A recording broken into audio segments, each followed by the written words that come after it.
반갑습니다. 2021학년도 2학기 서울목회연구원에서 기독교 변정학을 강의하게 될 정승태 교수입니다. 비록 영상으로 여러분을 만나 뵙게 되어서 정말로 반갑고 또 이제 새로운 학기가 시작이 됩니다. 이번 학기에는 기독교 변정학과 함께 여러분을 만나게 되지만 이 기독교 변정학은 다른 어떤 학문보다 상당히 역동적이고 도움이 될 수 있는 그런 수업이 아닐까 생각을 해보게 됩니다. 특별히 기독교 생활 가운데서 우리가 여러 부류의 사람들을 만나게 되고 그 가운데는 무신론자들, 믿지 않는 자들, 초월절 기적과 같은 것을 반대하는 그런 자연주의자들을 만나게 됩니다. 그들에게 기독교가 진리다라고 하는 것을 전하기 위해서 우리는 특별히 이런 신앙에 대한 훈련이 필요하다고 생각을 합니다. 그런 점에서 기독교 변정학은 많은 믿지 않는 자에게 대답할 거리를 제공해 주는 그런 수업이 아닐까 생각을 합니다. 이번 2학기에 개설한 이 기독교 변정학은 신학대학원의 선택 과목이 되겠습니다. 무엇보다도 기독교 변정학을 공부하기 전에 먼저 이 시간에는 기독교 변정학의 강의 계획서를 설명해 드리도록 하겠습니다. 간단하게 이 강의에 대해서 소개를 해드리고 다음 1강의에서 본격적으로 우리가 수업을 시작하도록 하겠습니다. 그래서 이 시간은 서론적으로 기독교 변정학이 무엇인지에 관하여 간단하게 말씀을 드리고 아울러 강의 계획서에 대한 내용이 무엇인지 어떤 내용을 가지고 우리가 수업을 진행하게 될 건지를 설명을 해드리도록 하겠습니다. 우선 이 강의의 목적은 강의 계획서에 언급한 대로 이 강의의 목적은 기독교에 대항하는 무신론자들이나 기독교에 악의적으로 대항하는 믿지 않는 사람들, 그들의 주장에 대해서 기독교의 신앙의 합리성, 기독교 신앙의 합리성을 제공해 주려고 하는데 그 목적이 있습니다. 이 목적을 성취하기 위해서 우리는 기독교 변정학의 일반적인 그런 의미, 또 기독교 변정학이 어떤 역사적인 발전을 거쳐왔는지 그 형성 배경에 대해서 좀 살펴보게 될 것이고, 그리고 기독교 변정학의 접근 방식에 대해서 우리가 살펴볼 텐데요. 어떻게 접근해서 기독교 방식이 전개되었는지 그 방식들에 대해서도 살펴보려고 합니다. 그리고 예수 그리스도의 역사적 사실, 또 하나님의 살아계심, 부활의 기적, 성서 무엇을, 종교다원주의, 과학과 신앙, 이와 같은 내용을 가지고 상당히 다양한 주제들이죠. 이런 문제들을 우리가 다루게 될 것입니다. 기독교가 진리라고 하는 것을 어떻게 제시할 수 있는지에 대한 고민이 아마 기독교 변정학이 아닐까 생각을 합니다. 기독교가 진리라고 하는 것을 무신론자들이나 믿지 않는 사람들에게 설득하는 작업이 기독교 변정학의 궁극적인 목적이 될 수 있습니다. 교회 안에서 전도를 하는 사람들에게도 상당히 유익한 과목이 아닐까 생각을 합니다. 이번 학기의 기독교 변정학을 통해서 저희들이 배워야 할 주제들이 다양하다고 말씀을 드렸는데, 그러면 구체적으로 이 강의 계획서에 어떤 내용들이 포함하고 있는지 한번 살펴보도록 하겠습니다. 우리 강의 계획서를 아마 가지고 계실 텐데요. 거기에 나온 모든 주제들을 우리가 다 취급하게 될 것입니다. 물론 이제 시간이 부족해서 이 내용을 다 취급할지는 모르겠지만 될 수만 있다면 이 내용을 다 취급하도록 그렇게 하겠습니다. 우선 우리가 배울 주제는 기독교 변정학이 무엇인지, 그 의미가 무엇인지 정의를 내리고 규정하는 것이 제일 필요하다고 생각을 합니다. 무엇보다도 우리가 1강에서 다루고자 하는 것은 왜 기독교 변정학이 중요한가 하는 문제입니다. 왜 다른 학문보다도 기독교 변정학이 기독교 신앙을 위해서 필요한지, 중요한지 그 문제를 배우게 될 것입니다. 최근 기독교 변정학에 관한 관심들이 평신도 그룹에서 사실 일어나고 있습니다. 미국의 경우에 베리타스 운동과 같은 것이 아마 대표적인 그런 운동이 아닐까 생각을 하는데요. 베리타스라고 하는 말은 라틴어 말입니다. 베리타스는 진리라고 하는 말인데 진리 운동이라고 하는 말입니다. 하나님의 진리가 곧 진리라고 하는 그런 등식에서 출발하는 운동인데요. 미국 대학생들에게 기독교의 진리를 강연을 통해서 전달하는 그와 같은 운동이라고 볼 수 있습니다. 끝나고 나면, 강의가 끝나고 나면 유명 기독교 변정학자들이 학생들과 질문을 받고 또 기독교 변정가들이 대답하는 방식으로 진행을 하고 있는 그런 운동입니다.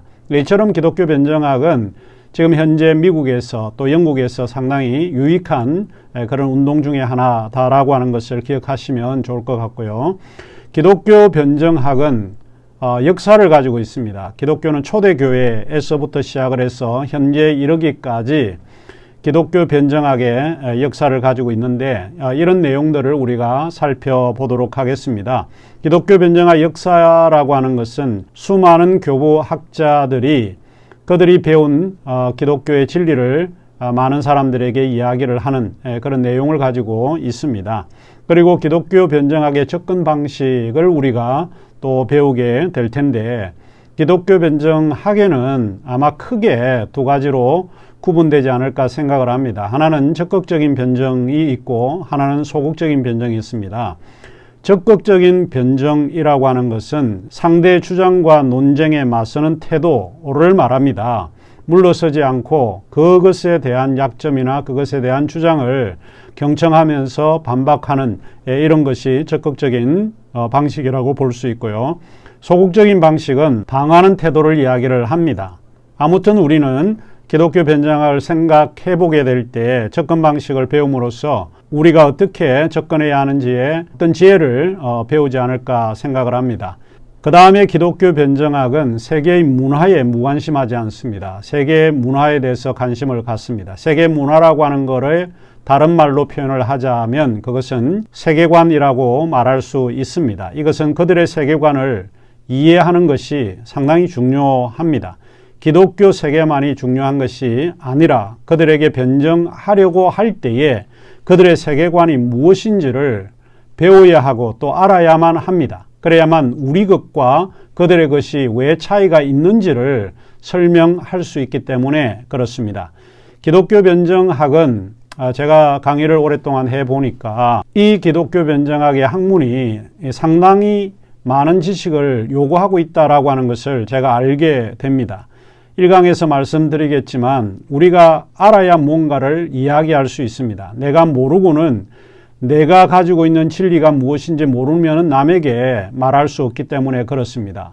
간단하게 말하자면 공부를 게을리하면 안 되는 그런 수업이 기독교 변정학 수업이 아닐까 생각을 합니다. 세계관에는 무신론, 불가지론, 자연주의 세계관, 범신론적 세계관, 범죄신론 세계관, 인본주의 세계관, 다양한 세계관들이 존재하고 있습니다. 이제 그들의 주장이 무엇인지, 그들은 왜 그러한 세계관을 주장하고 있는지를 우리가 이해해야 될 필요가 있다고 생각을 합니다. 그들에게 적절한 대화를 시도하기 위해서 다른 문화와 세계관을 배우는 것이 중요하다라고 말씀드릴 수 있습니다. 제가 듣기에는 선교지에 갈 때 선교지에 있는 그 문화를 먼저 이해해야 한다라고 하는 것을 제가 들었는데 마찬가지입니다. 기독교 변정학도 우리가 전도하고자 하는 기독교를 변론하고자 하는 상대의 문화가 무엇인지 그들의 생각이 무엇인지 먼저 인지하지 않으면 안 된다라고 하는 것을 말씀드릴 수 있습니다. 기독교 변정학의 중요한 주제 중 하나가 무엇인가 하면 하나님의 존재 문제입니다. 만일 하나님이 살아 계신다면 하나님은 이 세상에서 어떤 일을 하고 계시는가? 그들이 묻는 물음은 그것이죠. 하나님은 살아 계시는가? 만일 그가 살아 계시다면 어떻게 우리는 그분을 알 수 있는가?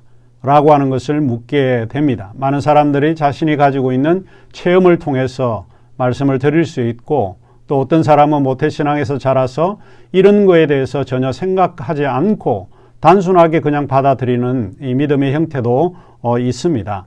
당연히 믿음으로 받아들여 왔지만 누군가에게 내가 믿는 하나님에 대해서 이야기하려고 할 때에 아마 말이 막히는 경우가 들어 있을 거라고 생각이 되어집니다. 그래서 어떻게 합리적으로 설명을 할 것인지 고민하게 합니다. 심지어는 주일학교 어린아이들이 하나님이 살아 계셔요? 라고 선생님에게 질문을 할 때 여러분은 어떻게 대답을 하는 게 좋을 것 같아요? 그러니까 이러한 질문들에 대한 답, 그거를 고민해 보는 것, 이런 것이 기독교 변정학의 중요한 주제 중에 하나이라고 말씀드릴 수 있습니다. 또 하나님의 존재와 연관해서 상당히 이제 중요한 주제라고 말씀드릴 수 있는 문제가 악과 고통의 문제입니다. 이 악의 문제, 이것은 굉장히 중요한 주제이고 믿지 않는 사람들, 무신론자들이 좋아하는 주제이기도 합니다. 악의 문제는 특별히 무신론자들이 상당히 매력적으로 생각하는 메뉴와 같은 그런 주제입니다. 한스 퀸 같은 그런 독일의 신학자는 그런 이야기를 했습니다. 악의 문제는 유실론의 걸림돌이다. 유실론이라고 하는 것은 신을 믿는 긍정하는 신앙을 우리가 유실론이라고 하는데 유실론의 걸림돌과 같다 이렇게 이야기를 합니다. 왜냐하면 하나님이 살아계시다. 또 하나님이 인격적이다. 하나님이 능력이 있으시다. 그런데 이 세상에는 악이 존재한다는 거예요. 그러니까 하나님은 악을 막지도 못하고 하나님은 이 악에 대해서 무관심하다 라고 이야기를 하게 되면 결국 기독교 유실론이 큰 타격이 되지 않냐, 이제 그런 의미에서 무신론자들에게 유실론의 걸림돌이 될 수 있다 이렇게 이야기를 한 것 같습니다. 악을 우리가 생각을 해보게 되면 악에는 이제 크게 두 가지 유형이 있습니다. 하나는 인간의 의지와 무관하게 일어나는 악도 있습니다. 이런 거를 자연적인 악이라 내추럴 이블이라고 이야기를 하는데 우리 나중에 뒷장에서 우리가 이 교재에서 살펴보게 될 것입니다. 그러나 이 세상에는 이 악이라고 하는 게 인간의 의지와 연관해서 나타나는 악들이 굉장히 많이 있습니다. 이런 악들을 도덕적인 악이라고 이야기를 합니다. 이 도덕적인 악이 발생하는 것은 인간이 가지고 있는 자유의지에 근원해서 나타나는 것들이라고 볼 수 있는데 내가 결정하고 내 의지로 만들어지는 이런 악들을 우리가 보통 도덕적인 악이다 이렇게 이야기를 하고 있습니다. 그래서 이 악의 문제라고 하는 것을 어떻게 해결할 건가? 제가 이제 개인적으로 생각할 때는 악의 문제는 개인의 문제라기보다도 인류의 문제이고 이거는 인간의 문제라고 볼 수 있습니다. 믿지 않는 자들에게도 고통스러운 것이 악의 문제입니다. 아무튼 이 악의 문제에 대해서 그들이 기독교 하나님을 공격하고 또 기독교 신앙을 공격할 때에 이 악의 문제를 사용한다라고 하는 것을 염두에 두시면 좋을 것 같고 그에 대해서 우리가 어떻게 대답을 할 것인가, 어떤 내용을 가지고 그들과 함께 대화에 참여할 것인가, 이런 것을 이제 고민하는 주제가 악의 문제입니다. 그 다음에 이제 과학은 기독교 신앙의 화해인가 갈등인가 라고 하는 것입니다. 이 종교라고 하는 것, 기독교 신앙의 형태로 나타나는 이 종교에 대해서 과학은 많이 배격을 하고 있는 그런 입장이라고 볼 수 있죠. 대부분의 사람들은 과학을 떠올리게 되면 과학은 믿을 수 있다. 과학은 객관적인 지식이다. 이렇게 생각을 하는 것 같아요. 그러니까 과학 그러면 아무래도 reliable knowledge, 믿을 수 있는 지식이다. 합리적인 그런 지식이다. 이렇게 생각을 하게 됩니다. 많은 사람들이 목사님의 말을 믿을 것이냐, 과학자의 말을 믿을 것이냐 이렇게 묻게 되면 아마 말하기는 조금 그러지만은 10중 8구 목사님의 말보다도 과학자의 말을 믿을 수 있을 것 같다. 이렇게 대답을 기대하는 것이 옳지 않을까 생각을 합니다. 이처럼 과학이라고 하는 게 믿을 수 있다. 이것은 정말 합리적이다. 이렇게 생각을 하는 것 같습니다. 반면에 기독교 신앙이라고 할 때 기독교 신앙은 상당히 주관적인 그런 요소가 개입이 되어 있는 것 같고 그리고 기독교 신앙 안에는 합리적인 요소보다도 대체로 개인의 체험이나 이와 같은 유형에 의해서 만들어지고 있기 때문에 그래서 많은 사람들이 과학을 신뢰하는 것처럼 이렇게 보입니다. 그래서 이 기독교 신앙의 과학은 어떤 태도를 가지고 우리에게 접근하는지 이런 것도 좀 우리가 한번 고민을 해야 할 것 같습니다. 그 다음 우리의 주제는 부활의 기적 어떻게 믿나. 이 과학시대에 우리는 살고 있습니다. 이 과학시대에 살고 있는 사람이 죽음에서 살아났다 라고 하는 것을 어떻게 믿을 수 있는가? 예수 그리스도가 부활하셨다. 이런 것을 어떻게 우리가 믿을 수 있는지 이런 민감한 그런 문제들을 살펴보도록 하겠습니다. 뿐만 아니고 성경이라고 하는 성경의 무엇성에 대해서도 우리가 살펴볼 텐데 성경이라고 하는 것이 기독교 신앙에서는 하나님의 말씀으로 받아들입니다. 인간에 의해서 쓰여진 것이 아니라 하나님께서 성령을 통해서 감동을 주셔서 성경이 쓰여졌다라고 우리는 주장을 하고 있는데 많은 사람들은 그게 인간이 개인적인 인간이 글을 쓰지 않았냐. 그러니까 성경은 하나님의 말씀이 아니라 인간의 말이다라고 주장하는 그 근거에 대해서 우리가 공격을 하거나 또 반론을 해야 되는 그런 입장에 있습니다. 그래서 성경은 인간의 책이 아니다라고 하는 것에 대해서 어떻게 우리가 설명을 할 수 있을지 그 문제를 우리가 살펴보도록 하겠습니다. 그리고 이제 마지막으로 우리가 이번 학기의 마지막에 다룰 수 있는 주제가 무엇인가 하면 종교다원주의입니다. 하나님은 한 분이시고 하나님이 살아계시다면 종교는 하나여야 한다. 참된 종교는 하나여야 되는데 왜 이 세상에는 여러 종교들이 있는가? 불교도 있고 이슬람도 있고 뭐 도교도 있고 유교도 있고 뭐 이런 이제 종교들이 왜 이렇게 많은가? 그러니까 하나님이 한 분이라면 종교도 하나여야 된다라고 하는 게 이제 그들의 생각입니다. 그리고 이 서로 다른 진리 주장들이 난무하고 있는 이때에 기독교만이 진리라고 이야기를 하고 있고 또 기독교만이 참된 종교라고 이야기를 하고 있는데 왜 그런가라고 하는 것에 대한 대답을 해야 될 것 같고 그리고 왜 우리는 기독교가 진리다라고 이야기를 하는지 이런 여러 종교다원주의 가운데서 우리 기독교가 진리라고 하는 것을 어떻게 설명할 것인지 그런 것이고 또 하나는 우리의 태도입니다. 여러 종교들이 존재한다고 해서 기독교가 진리라고 해서 그들에게 어떤 태도로 다가가야 하는지 뭐 이런 문제들을 우리가 살펴보려고 합니다. 자, 그러면 이제 주교제와 참고도서에 관해서 간단하게 설명을 드리도록 하겠습니다. 우리가 제출해야 될 과제문은 로버트 뱅크스가 지은 무신론자들의 설명서입니다. 이 책을 읽으시고 과제를 제출해 주시는 것인데 분량은 10페이지에서 20페이지 정도입니다. 제출할 곳은 stchung@kbtus.ac.kr입니다. 다시 한번 말씀을 드리면 stchung@kbtus.ac.kr입니다. 밑에 자막이 나가니까 이 자막을 잘 기억을 해 주시면 좋을 것 같습니다. 그리고 이제 우리가 사용하고 있는 강의에서 사용하고자 있는 교재는 디펜시오 크리스티아누스라고 하는 책입니다. 제가 지은 책인데 이 책이 우리가 이번 학기에 강독해야 될 내용이고 우리 교재로 사용되어 있습니다. 그래서 매 강의마다 이 교재를 사용합니다. 이것입니다. 디펜시오 크리스티아누스라고 하는 책 제목은 라틴어입니다.